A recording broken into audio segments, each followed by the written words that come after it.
In a series that has 11 mainline games from a company with different teams of varying quality, the games are bound to vary in quality too. In this video I'm going to rank each mainline Assassin's Creed game from the worst to the best in my opinion. Just because a game's low on the list doesn't mean I necessarily dislike it. Pretty much all of these games except for the lowest on the list I can find at least some enjoyment in. What separates the games on the list just by how much I enjoy each of them personally. Like a lot of other people, the Assassin's Creed game I'd rank lowest is Assassin's Creed Odyssey.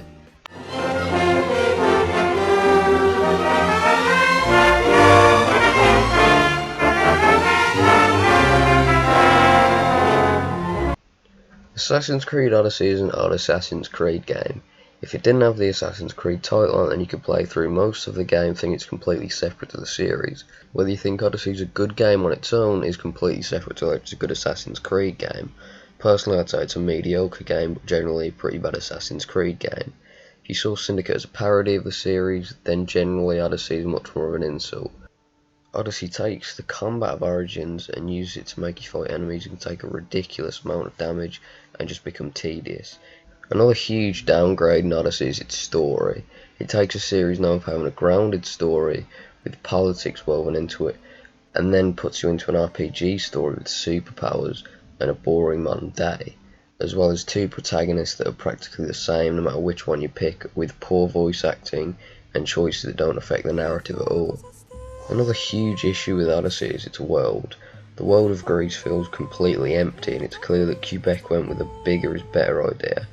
Whereas you can have maps like Black Flag that manage to be huge but feel alive. Something else that doesn't help the world of Odyssey is its side content. The side content helps each world feel bigger and larger and more lived in, but in Odyssey each quest feels boring and the same, and usually involves you raiding a base and stealing a treasure or helping out someone who's been kidnapped. Admittedly, this was an issue Origins had too. Something the game deserves credit for is its looks. Despite the rest of the game, the world looks really nice. You can get some really good pictures in the photo mode. Another reason why Odyssey feels like such an insult to fans of the series is because it switched from Bayek, one of the best protagonists in the series who was universally loved, to two protagonists that very few people seem to like. I think that we all thought we were getting a Bayek sequel. Poor James, he really needed that sequel. You have my word. And my looks. Assassin's Creed Syndicate is easily a downgrade from every game before it in my opinion, but even then I still think it's a decent enough game, and we did get some good memes out of it. The first thing that Syndicate introduces us to is its characters, Jacob and Evie Fry. Evie's a serious character who just wants to do a job. I've tried explaining Jacob a few times and I just can't. Just watch this. Yeah. I'm sure you can put this to better use than I can. Oh, what's this, Greenie? Assassin Christmas. Evie was a decent protagonist who could have been okay if she had her own game, where Jacob just wasn't really salvageable. We will free London from Starrick. You have my word. And my looks. It's not that playing as multiple characters is necessarily a bad thing. Yakuza 0 and GTA 5 both do it perfectly, but the issue in this game is you have one okay character, whereas the other character's just boring. The game's set in London, and to be fair to Syndicate, is a really great map. It looks really good at times. The main issue with London is because of how wide the streets were. The game makes you use a grappling hook to traverse, meaning that parkour is pretty much meaningless. If to make a game you have to take out one of the main staples of the series, then it shouldn't be a part of that series. The grappling hook doesn't feel as disconnected to the series as the superpowers of Odyssey or Tyranny of King Washington, but it still significantly harms the game because it strays from what makes the series what it is. A good addition to the traversal in the game is the horse and carriage, which is a lot of fun and makes some really great missions. While there is a lot of really good missions in the game, one of the things that pulls each of them down is the combat system of Syndicate. The combat system of Syndicate is probably the worst in the series and feels weightless and like it's out of a cartoon. The game plays at its very best in the assassination missions. The assassination missions take to these large locations, there's plenty of opportunities and different ways to kill the target. Although the assassination missions are great, they'd be much better if the targets felt less two-dimensional and much more developed. The assassination missions in Syndicate remind me a lot of Hitman, which is ironic because that's when the game's at its best. I make my own luck, Liam. You've been saying that for years, but you're precious little to show for it. Assassin's Creed Rogue didn't have to be much. All it had to be was a good, serviceable Assassin's Creed game for those who hadn't switched from 360 or PS3 to the Xbox One or PS4 yet, which I appreciated as someone who wouldn't get an Xbox One until months after the game's release. I think Rogue does its job of being a good midpoint between Assassin's Creed 4 and Assassin's Creed Unity. Rogue uses the exact same engine as 4 runs on, which is fine because a lot of the Assassin's Creed games before also adopted older games' engines. The difference between 4 and Rogue is Rogue's map, story and characters in the most part. Rogue puts its naval in the North Atlantic instead of the Caribbean. Both maps feel really different because of their environments. Assassin's Creed Rogue's main city is New York, just as it was in Assassin's Creed 3. The difference is, although you reuse a lot of the same assets and looks somewhat bland, much more brighter and vibrant than 3, making it a little bit more fun to explore, but still not a great city nonetheless. The main hook of Rogue is its story, that instead of playing as an assassin you play as a Templar for the first time in the series, seeing the conflict from another side, which should have been really interesting after 3's take on things, being one of the best parts of that game. However, the issue with Rogue is instead of it being two warring sides with different ideologies, the assassins are the bad guys and the Templars are the good guys, instead of showing two sides evenly. Something that Rogue does quite well is showing Achilles and Haytham before the events of Assassin's Creed 3, which do fill in some gaps between Haytham at the start of that game and Haytham after Connor becomes an assassin, as well as showing Achilles after Assassin's Creed 4, filling in some gaps of the series. I think Rogue is a good game, but everything it does or tries to do other games in the series do better. But if you haven't played it, it's definitely worth playing. Charles Lee. Charles Lee. Charles? Lee. Charles Lee. Charles Lee. Charles Lee. Assassin's Creed 3 has been a divisive game in the community ever since its release. It's a game that people seem to either love or hate. I used to love the game when it released, but ever since I've seen more and more flaws with it, especially after playing the games that came after and replaying the games that came before it more and more. I mostly loved the game because of how different it was to the 4 games that I played before it, as much as I love those games. I still like the game, but since its release my opinion has gradually gone down, and one of the main reasons for that is Connor.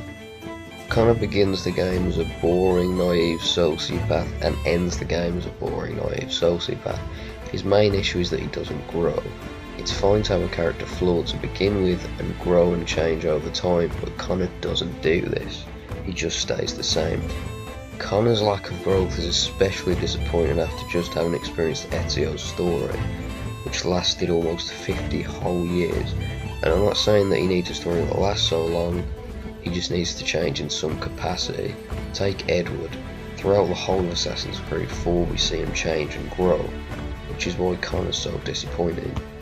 The best and most likeable character in the game is Haytham, the game's main villain, and that's not a fault of the game, it actually complements its story.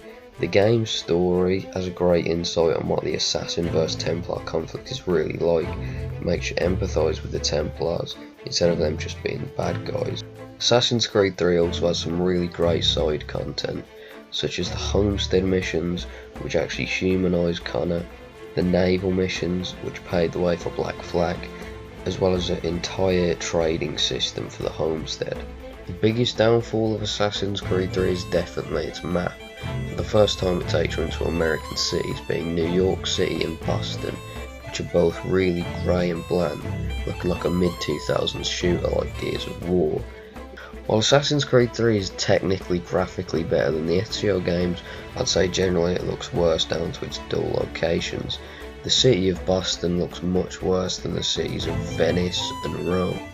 3 has a lot of problems, but it's definitely worth playing for its Assassin-Templar conflict, and might have the best insight into that than any game in the series.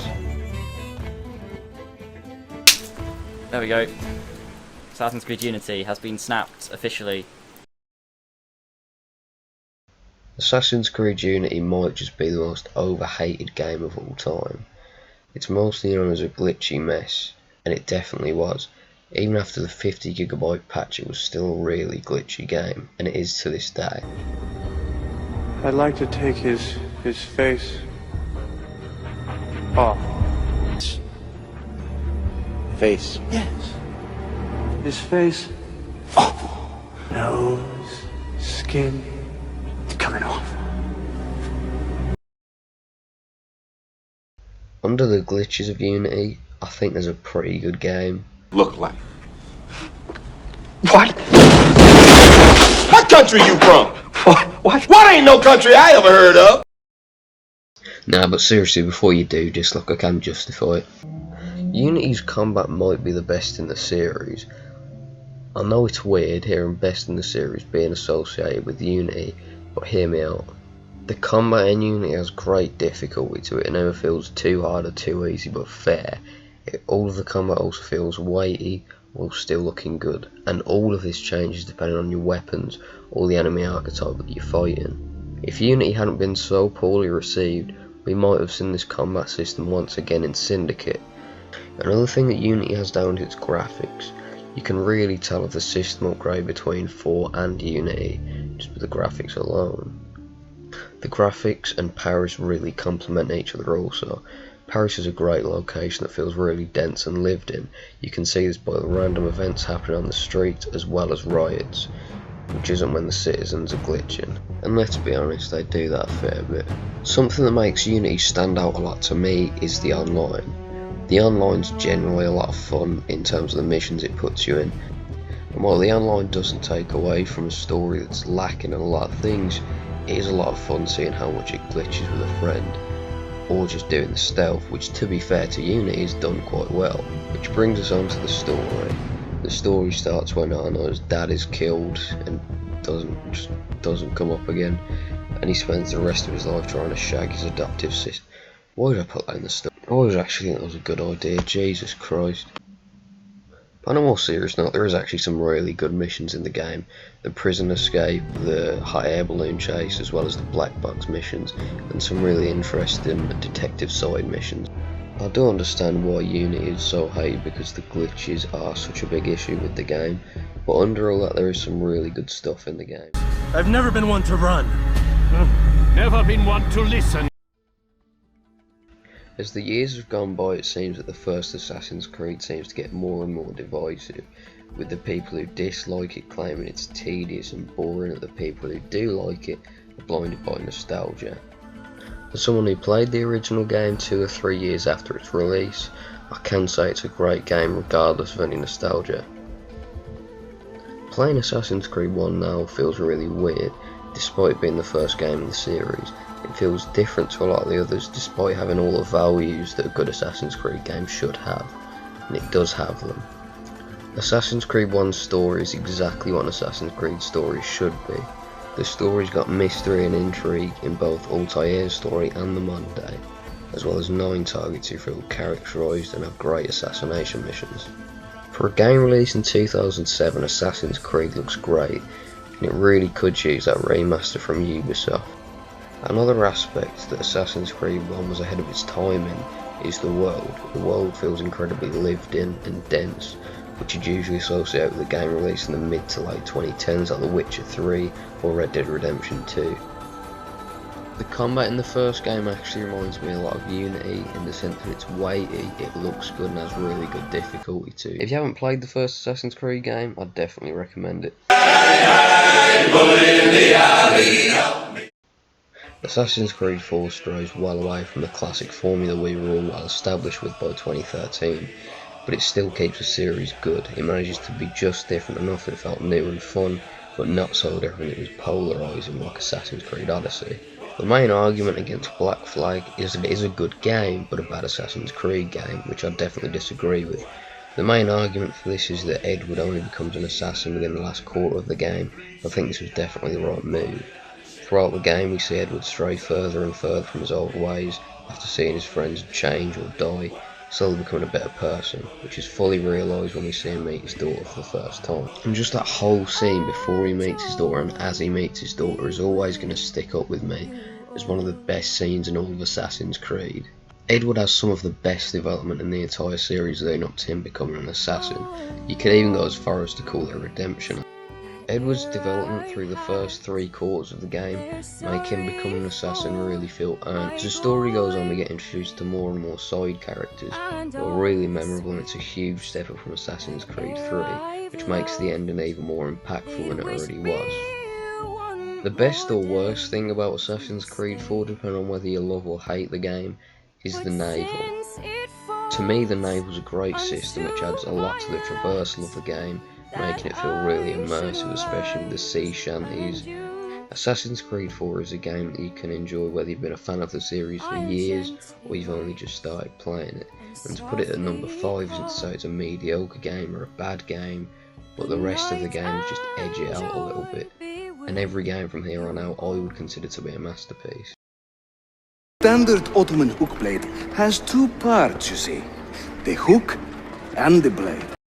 Assassin's Creed Revelations were the end of both Ezio and Altair's story. The culmination of 4 years of great games and character progression had to be a masterpiece if anything, and in my eyes it is even more than that.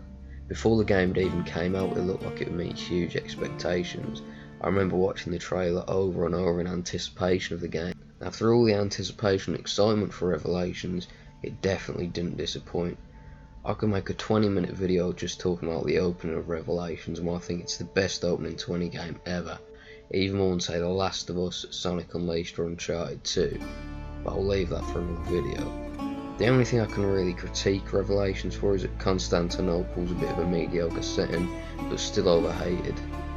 Something notable about both Assassin's Creed 2 and Brotherhood is their huge cast of side characters who are all great and really help to progress Ezio.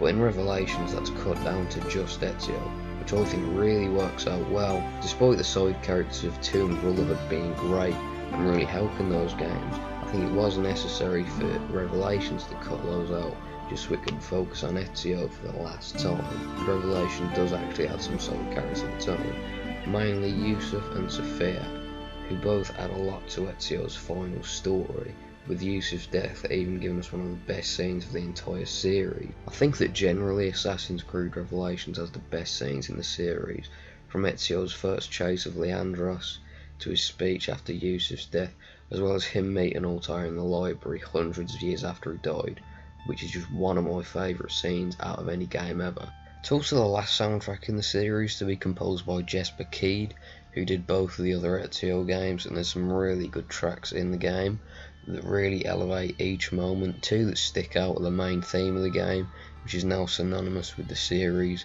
and Crossroads, which are a really great track that feels like it's something out of 2, Brotherhood and Revelations, which I love playing right now. One of the only things I can really critique the game for is I would have liked to see the conclusions to some other stories, like Leonardo's. That's really a minor thing, and I don't mind when it makes Ezio's that much better. Besides that and Constantinople being mediocre, there's really nothing I can critique about the game, because everything else is just perfect. Yeah, even the tower defense. I am not a father anymore. I am not a husband. I am not a Magi. I am a hidden one. Assassin's Creed Origins is a game that we got exactly when we needed it. We all thought Syndicate or Unity, depending who you asked, was as bad as the series could get. And we were wrong there. If we continue, one of us will die. Isn't that the point? I found Mate. Finally reunited, only to lose each other again!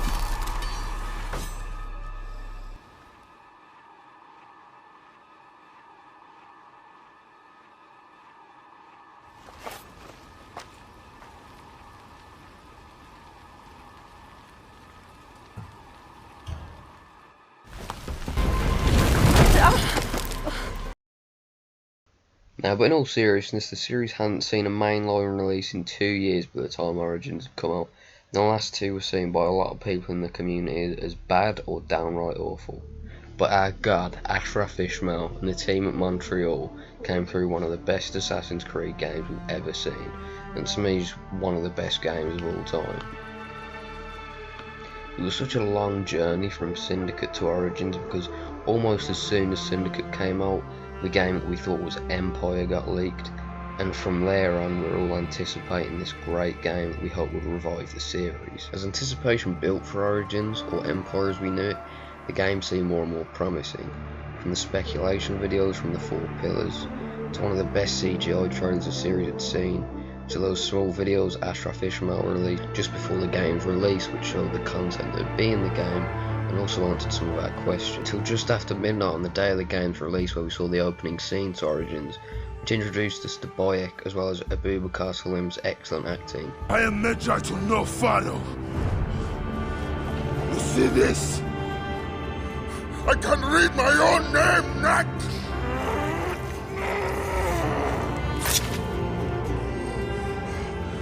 We will find you.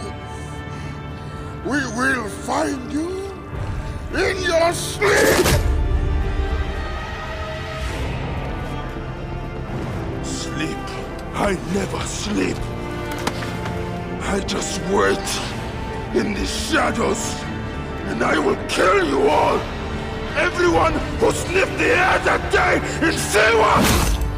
Bayek is such a great character because of the variety that Abubakar Salim can pull off. He can be angry, serious, funny, and he's generally just a likeable, relatable and sympathetic character, and he might just be the best acted character in the whole series.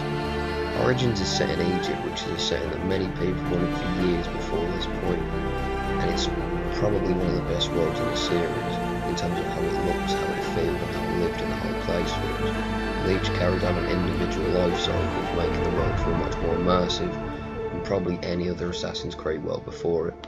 There's genuinely so many great moments in the world that are completely unscripted that look great.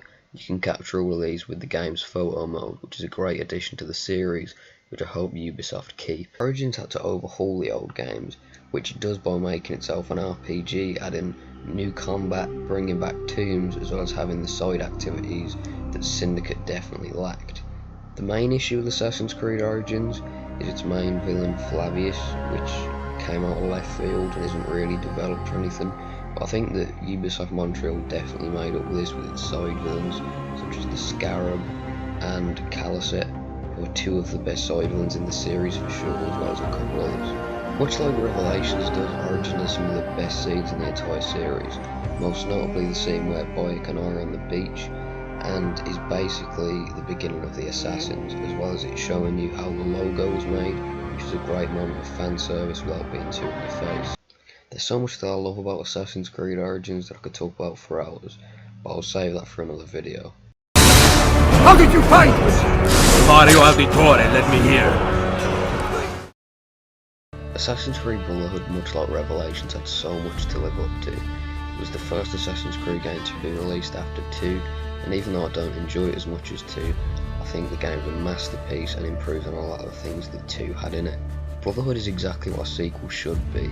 It picks up exactly where 2 left off and improves the graphics considerably in a game that was released just a year later than Assassin's Creed 2.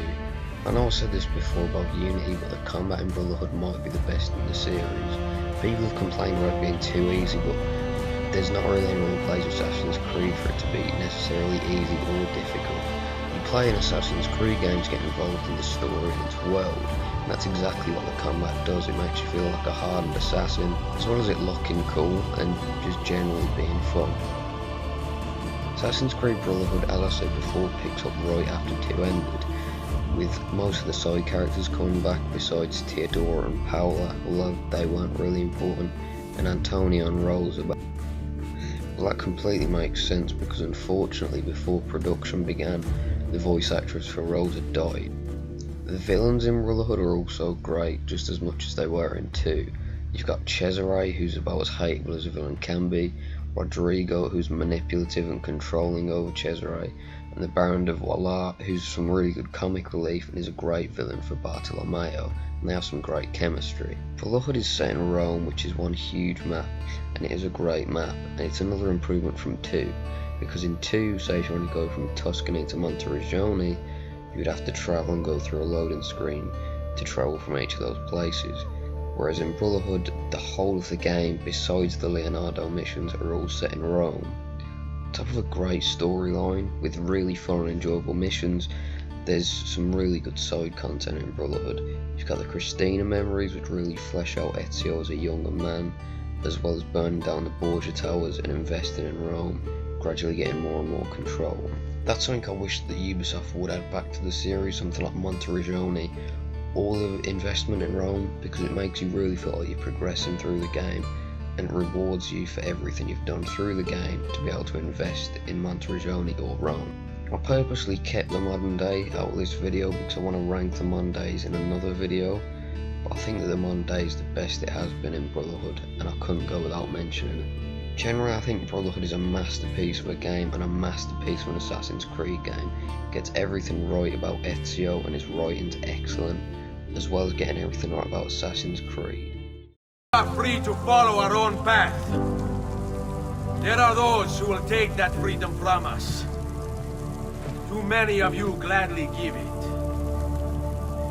But it is our ability to choose whatever you think is true that makes us human. I don't know where to even start talking about this game, so I'm just going to leave the script for now. I think that Assassin's Creed 2 is the greatest game that was ever made, and I've seen it as that for almost a decade. It's one of the first games I remember playing, and it would introduce me to one of my favourite series of all time, and by extension a really great community with it. Something to me that signals a great game is its replayability. In Assassin's Creed 2, it's a game that I've played at least twice a year, every year since 2009. And back in 2009 and 10, more 2010, I'd just play through the game non-stop. Every time I finished the story, I'd go back and I'd play it again and again, and I'd go and try and get all the achievements. And that's how I know it's a great game, because now, even after playing it non-stop for 10 years and knowing every corner of the game, I can still really enjoy playing through the campaign and even 100% in the game. I must have played Assassin's Creed 2 at least 30 times, and at least 10 of those were probably from the Christmas of 2009 up until I got Assassin's Creed Brotherhood when that game released. Assassin's Creed 2 is exactly what an Assassin's Creed game is and what it should be, which is why it was such a great introduction to me, and I know it was to many others as well. The main reason why I love Assassin's Creed 2 is because it introduced me to the person who still is my favourite character of all time, just across any media, Ezio Auditore. These characters that I love from books, TV shows, other games, but none of them come even close to Ezio, or maybe except for say Arthur Morgan and John Marston. Assassin's Creed 2 spans 24 years. We see Ezio go from a naive 17-year-old to becoming a disciplined 41-year-old man, and throughout the whole game, from when he's a child up until he's a man, he's sympathetic, funny and serious exactly when he needs to be. Any mistakes that he does make, such as lashing out and revealing himself when his family gets hanged or unintentionally get himself framed for the Doge's murder, all feel human. And that's what ultimately makes him such a great character, is because he's human. It's not just Ezio who's the only great character in the game though, because the game has such a memorable cast in both its assassins and its Templars. Even if they only appear a few times, such as La Volpe or Antonio, the game has more great moments than I can mention without making the video any longer than it already is. A lot of the great moments in the game we can put down to Roger Craig Smith's voice acting, as well as Patrice Delasse's great writing. And all of this is without mentioning what I think might be gaming's best soundtrack, composed by Jess McKeed. There is so much that makes this game as good as it is. Monteriggioni, character upgrades, the tombs, amongst so many things, as well as the map being great and everywhere looking vibrant, despite the graphics of 2009. Assassin's Creed 2 is one of those games that just shows how much a game can do, from its story, characters, immersion, combat, and just so many more. But I don't want to make this video any longer than it already is. Assassin's Creed 2 is in my eyes best Assassin's Creed game of all time, and to me it's the best game of all time, and it might just be the best product of any media of all time, in my eyes at least. If you enjoyed the video, then do like it, and if not, tell me why. But if you did, do like it, because it took me a fucking long time to make.